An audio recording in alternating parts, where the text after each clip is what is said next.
तो प्यारे बच्चों, हम लोग WPE और सर्कुलर मोशन पर आधारित JEE एडवांस्ड के एग्ज़ाम में आए हुए प्रीवियस ईयर क्वेश्चंस देख रहे थे। तो इसी क्रम में अब हमने जो क्वेश्चन लिया है इसको पहले हम ध्यान से पढ़ते हैं, फिर हम इसे सॉल्व करेंगे। तो देखिए प्यारे बच्चों, क्वेश्चन क्या है। क्वेश्चन है ए particle of mass m is initially at rest at the origin. यानी कि ये ओरिजिन मैंने यहाँ पर बना रखा है, ये हमारा ओरिजिन है, यानी 0 0 वाला पॉइंट। ये कोई मास m है, ठीक। ये पार्टिकल है कोई जिसका मास m है, ये इनिशियली रेस्ट पर है, या मैं कहूँ कि इनिशियली इसकी जो स्पीड है वो 0 है, u इज इक्वल 0, ठीक। अब देखिए आगे क्या है। आगे है it is subjected to a force and starts moving along the x axis. तो एक फोर्स इसको सब्जेक्ट किया गया और जिसके अंतर्गत ये एक्स एक्सिस के अलावा मूव करने लगा, यानी कि इस डायरेक्शन पे मूव करने लगा प्यारे बच्चों। और एक बात और है कि जब भी कोई पार्टिकल रेस्ट पर होता है तो जब उस पर कोई फोर्स अप्लाई किया जाता है तो वो उसी डायरेक्शन में मूव करता है जिस डायरेक्शन में फोर्स होता है। तो यहाँ से एक चीज़ और पता चल गई कि जो फोर्स है वो भी इसी डायरेक्शन में है, यानी कि पॉजिटिव एक्स डायरेक्शन में भी फोर्स भी है। अब देखिए प्यारे बच्चों आगे क्या है। आगे लिखा है इट्स काइनेटिक एनर्जी के changes with time as D K upon D T is equal gamma T. तो यहाँ पर मैंने लिख रखा है कि जो काइनेटिक एनर्जी है उसके चेंज होने की जो रेट है वो यहाँ पर दी गई है और वो है गामा टी के इक्वल।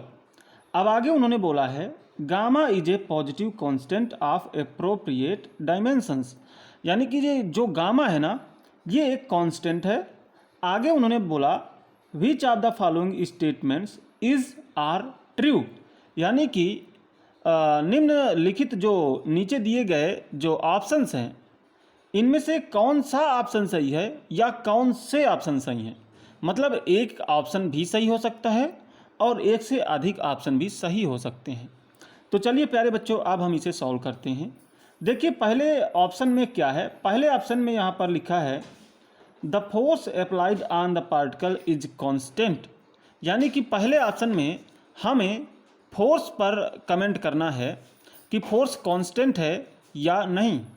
तो फोर्स पर कमेंट करने के लिए सबसे पहले तो हमें एक्सीलरेशन निकालना होगा, और जब एक्सीलरेशन निकल जाएगा प्यारे बच्चों तो फोर्स के बारे में बताना आसान हो जाएगा, क्योंकि फोर्स क्या होता है m इंटू ए। तो यहाँ पर सिर्फ m का मल्टीप्लाई कर देंगे a से तो फोर्स निकल जाएगा और हम फोर्स के बारे में बता पाएंगे। तो हमें सिर्फ और सिर्फ एक्सीलरेशन के बारे में पहले ऑप्शन में पता करना होगा। अब देखिए दूसरे ऑप्शन में क्या पूछा गया है। दूसरे ऑप्शन में प्यारे बच्चों the speed of the particle is proportional to time, यानी कि दूसरे ऑप्शन में हमें स्पीड के बारे में पूछा कि स्पीड टाइम की प्रोपोर्शनल है या नहीं है। तो इन दो ऑप्शंस को पहले हम देखते हैं प्यारे बच्चों। जो पहला ऑप्शन है जिसमें हमें फोर्स के बारे में कमेंट करना है और दूसरा स्पीड के बारे में। तो प्यारे बच्चों सबसे पहली बात तो ये समझिए कि यहाँ पे काइनेटिक एनर्जी की चेंज होने की रेट दे रखी है और इधर टी भी इन्वॉल्व है। तो प्यारे बच्चों हमें इस काइनेटिक एनर्जी के माध्यम से v as the function of time t प्राप्त करना होगा, क्योंकि अगर हम v as the function of time t प्राप्त कर पाएंगे तभी हम सेकेंड वाला ऑप्शन बता पाएंगे सही है या गलत है। क्योंकि सेकेंड ऑप्शन में यही पूछा गया है कि जो स्पीड है वो टाइम पर किस तरह से डिपेंड है। तो हमें सबसे पहले यही प्राप्त करना होगा। तो चलिए इसके लिए हम प्यारे बच्चों एक काम कर लेते हैं। काइनेटिक एनर्जी को हम जानते हैं कि काइनेटिक एनर्जी को हम लिख सकते हैं 1/2mv²। तो हम k की जगह पे लिख लेते हैं, ये तो d हो गया, यहाँ पे लिख लेते हैं k की जगह पे 1/2mv², और यहाँ नीचे dt है, इधर गामा t है। अब इसको डिफरेंशिएट कर लीजिए टाइम t के रिस्पेक्ट में। तो ज़रा देखिए 1/2m ये कांस्टेंट टर्म होता है, इसलिए इसको बाहर ले लीजिए। वी स्क्वायर का डिफ्रेंसिएशन होगा तो कितना होगा, वी स्क्वायर का तो हो गया 2v, उसके बाद v का भी होगा तो dv/dt, इधर लिख लीजिए dv/dt, और ये हो गया गामा t। अब यहाँ 2 से 2 कैंसिल कर लीजिए प्यारे बच्चों। अब देखिए यहाँ पर हमारे पास जो इक्वेशन निकल के आई वो कुछ इस तरह से निकल के आई, इस तरह से। अब यहाँ पे हमें v as the function of time t प्राप्त करना है, तो इसके लिए आप इंटीग्रेशन का यूज करिए। ये तो m है प्यारे बच्चों, ये v dv dt को उधर ले जाइए तो गामा t dt। अब इसको इंटीग्रेट कर लीजिए। यहाँ m कांस्टेंट है, इधर गामा कांस्टेंट है, इसलिए इनको बाहर निकाल के फिर इंटीग्रेशन करना है। तो यहाँ पर हमसे बोला गया है कि इनिशियली ये रेस्ट पर है, यानी स्पीड 0 है। तो इनिशियली का मतलब ये हुआ कि टाइम t जब 0 था तब ये क्या है, ये 0 है, यानी कि स्पीड 0 है। अब टाइम t पर, किसी टाइम t पर सपोज दैट मान लीजिए कि यहाँ स्पीड जो है वो v है, तो इस तरह से हम लिख पाए।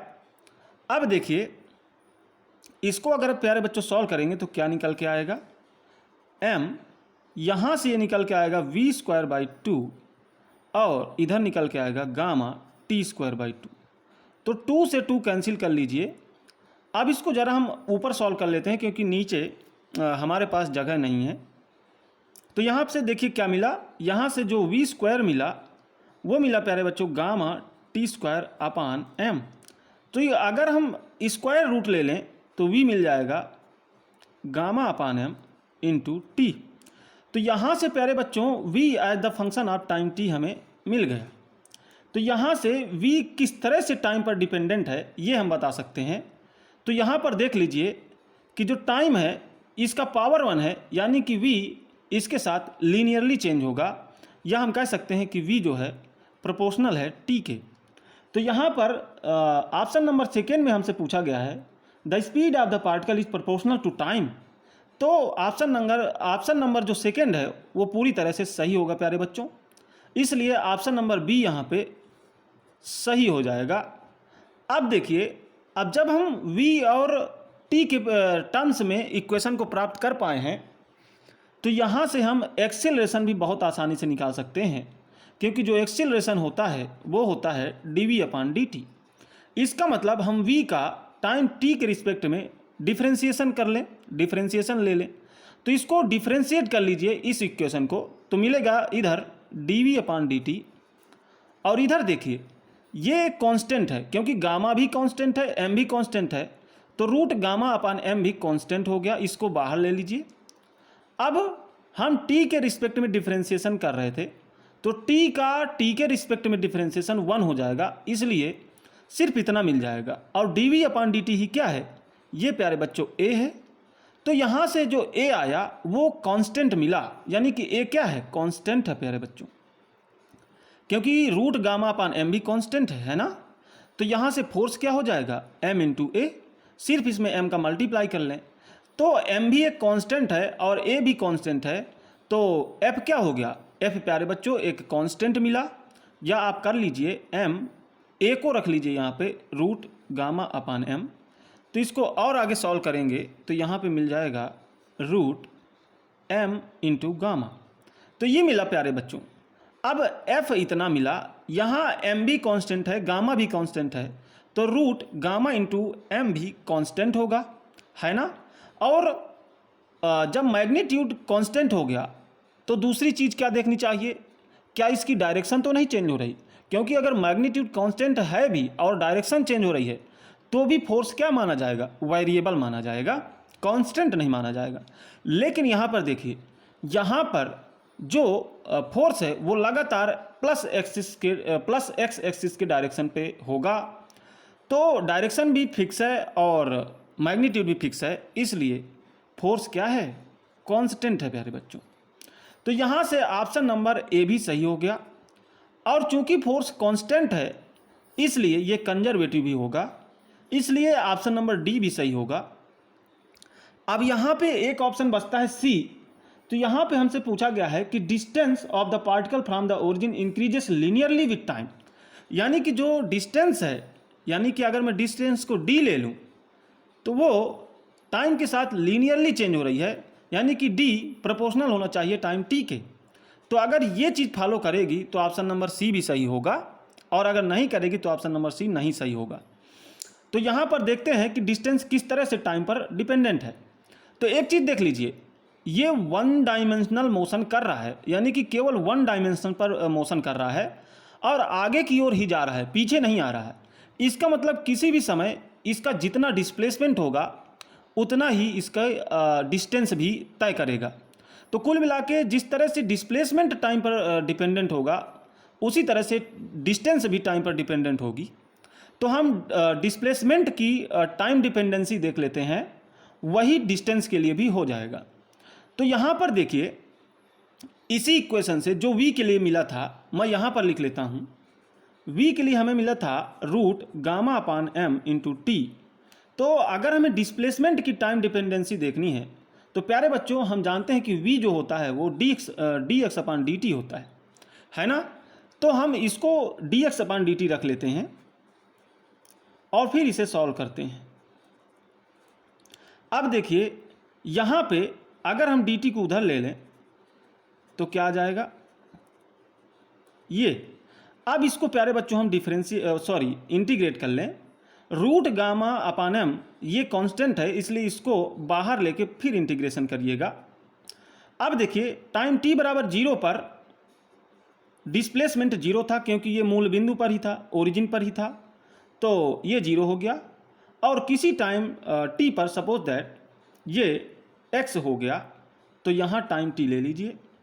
अब देख लीजिए जो x हो गया वो इस पर किस तरह से निर्भर है, तो √γ/m इधर ले लीजिए जो बाहर है, और ये t²/2 हो गया। तो प्यारे बच्चों यहाँ जो x है ये टाइम पर t² के टर्म्स में जो है डिपेंडेंट है, ना कि जो ये x है वो t पर डिपेंडेंट है, ये t² के टर्म पर डिपेंडेंट है। इसलिए ऑप्शन नंबर जो बी है, सी है, वो गलत हो जाएगा। तो यहाँ पर 3 ऑप्शन सही हो जाएंगे, ए, बी और डी। तो प्यारे बच्चों क्वेश्चन आपको समझ में आया होगा। धन्यवाद।